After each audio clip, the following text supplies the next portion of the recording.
आसामच्या शिवसागरमध्ये महापुराचा भीषण तडाखा बसलाय। अतिवृष्टीमुळे नेपाळी खुटी भागात उपजीविकेचं मोठं संकट ओढावलंय। शेकडो जनावरं मृत्युमुखी पडली आहेत तर अनेक जनावरं वाहून गेली आहेत। घरं आणि पायाभूत सुविधांचं मोठं नुकसान झालंय तर पुरामुळे रस्ते, वीज आणि संपर्क व्यवस्थाही खंडित झाली आहे। पिण्याच्या शुद्ध पाण्याचा गंभीर प्रश्न आहे तर स्थानिकांसमोर पुनर्वसनाचं मोठं आव्हान उभं ठाकलं आहे। आसामच्या शिवसागरमधली महापुरानंतरची ही दृश्य आपण पाहतोय। स्थानिकांसमोर आता पुनर्वसनाचं मोठं आव्हान उभं राहिलंय। उत्तराखंडच्या रुद्रप्रयागमध्ये गेल्या काही तासांपासून सुरू असलेल्या मुसळधार पावसामुळे जनजीवन विस्कळीत झालंय। पुनान गाढेडा या नदीची पाणी पातळी अचानक वाढली आहे, त्यामुळे नदीकाठच्या भागात भीतीचं वातावरण निर्माण झालंय। नद्या, ओढे आणि नाले धोक्याच्या पातळीवरून वाहत आहेत, त्यामुळे पाण्याचा प्रचंड वेग आणि गर्जनेमुळे नागरिकांची रात्र भीतीच्या सावटाखाली जाते। प्रशासन या परिस्थितीवर लक्ष ठेवून असून नागरिकांना सतर्क राहण्याचं आवाहन करण्यात आलंय।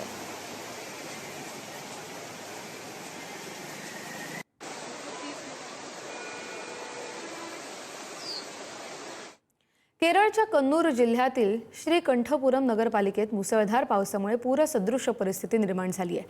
सखल भागांसह प्रमुख रस्त्यांवर मोठ्या प्रमाणात पाणी साचलं असून वाहतूक देखील मंदावली आहे। शहरातील बाजारपेठ आणि परिसरातील रस्त्यांवर 1 ते 2 फुटांपर्यंत पाणी साचलंय। डोंगराळ भागातील पावसामुळे नद्या आणि नाले ओसंडून वाहत असून भूस्खलनामुळे नागरिकांचं जनजीवन विस्कळीत झालंय।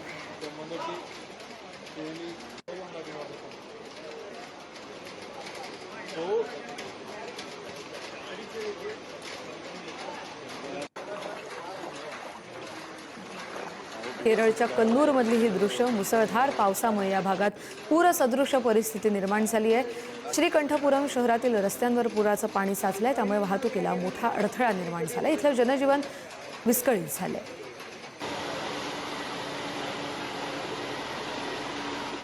गुजरातमधील भरूच जिल्ह्यात घणीखूट धबधबा परिसरात करजन नदीनं रौद्र रूप धारण केलंय। नेत्रांग आणि वालिया तालुक्यांच्या सीमावर्ती भागात मुसळधार पावसामुळे नदीची पाणी पातळी झपाट्यानं वाढली आहे। धबधब्यातून वेगवान प्रवाह वाहतोय, त्यामुळे पर्यटकांच्या सुरक्षेच्या दृष्टीनं प्रशासनाने परिसरात हाय अलर्ट जारी केलाय। नागरिकांनी धोकादायक ठिकाणी जाणं टाळावं असं आवाहन देखील करण्यात आलंय।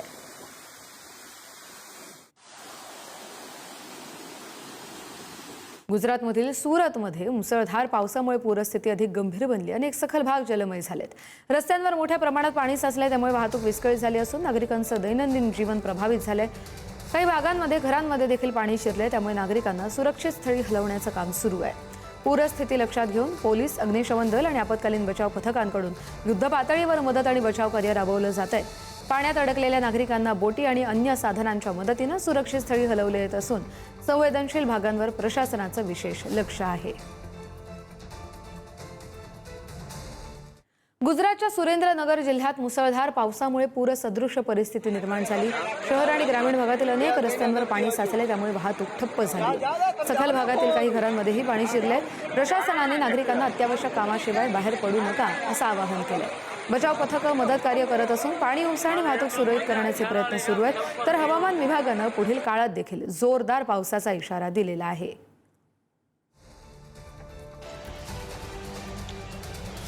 हिमाचल प्रदेशमधल्या शिमल्यात मुसळधार पावसामुळे देवदाराचं झाड उन्मळून रस्त्यावर कोसळलं आणि त्यामुळे मुख्यमंत्री सुखविंदर सिंग सुखू यांच्या ओक ओव्हर निवासस्थानासमोरील मुख्य रस्ता बंद झालाय आणि त्यामुळे वाहतूक विस्कळीत झाली आहे। या घटनेत कोणतीही जीवितहानी झाली नसल्याची माहिती प्रशासनाने दिली आहे।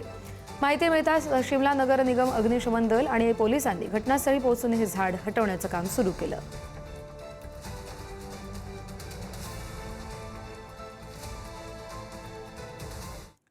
कृष्णा नदीला आलेल्या पुराच्या पाण्याने वाईच्या ग्रामदैवत असलेल्या प्रसिद्ध ढोल्या गणपतीला चरण स्पर्श केलाय।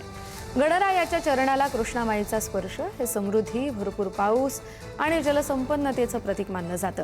त्यामुळे यंदा तालुक्यातील पाण्याचा प्रश्न मोठ्या प्रमाणात मार्गी लागेल अशी भावना तिथल्या नागरिकांनी व्यक्त केली आहे। धोम धरणातून पाण्याचा विसर्ग केल्यानंतर कृष्णा नदीच्या पाणी पातळीत झपाट्यानं वाढ झाली आहे। पुराचं पाणी थेट ढोल्या गणपती मंदिरापर्यंत पोहोचून मंदिराला वेढा पडलाय। नदीपात्रात पाणी वाढलंय, त्यामुळे प्रशासनाने सुरक्षेच्या कारणास्तव भाविकांना पुराच्या पाण्यात उतरून दर्शन घेण्यास बंदी घातली आहे। तरीही अनेक भाविक मंदिर परिसरात येऊन सुरक्षित अंतरावरून गणरायाचं दर्शन घेत आहेत।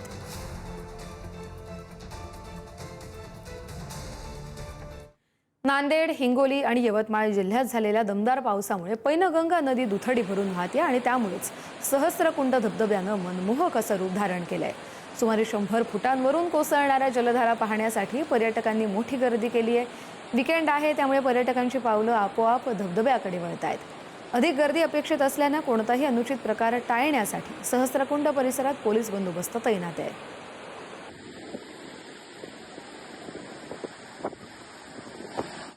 सततच्या पावसामुळे मालेगावातील मोसम नदीला पूर आलाय. बागे महमूद परिसरातील नोमानी पूल पाण्याखाली गेला असून अनेक वस्त्यांमध्ये पुराचं पाणी शिरलंय.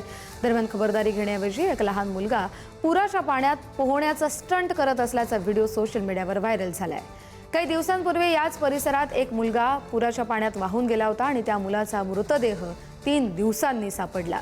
तरीही स्टंटबाजी सुरूच असून पालकांनी आपल्या मुलांना अशा जीवघेण्या प्रकारांपासून दूर ठेवावं असं आवाहन प्रशासनाने केलं आहे.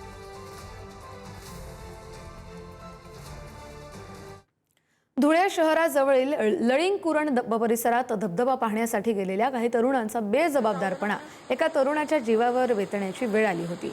काही तरुण लळिंगकुरणातील धबधबा पाहण्यासाठी गेले आणि त्यावेळी धबधब्याच्या वरच्या भागात तरुण धोकादायक पद्धतीनं पाण्यात उलटबाजी आणि हुल्लडबाजी करत होते.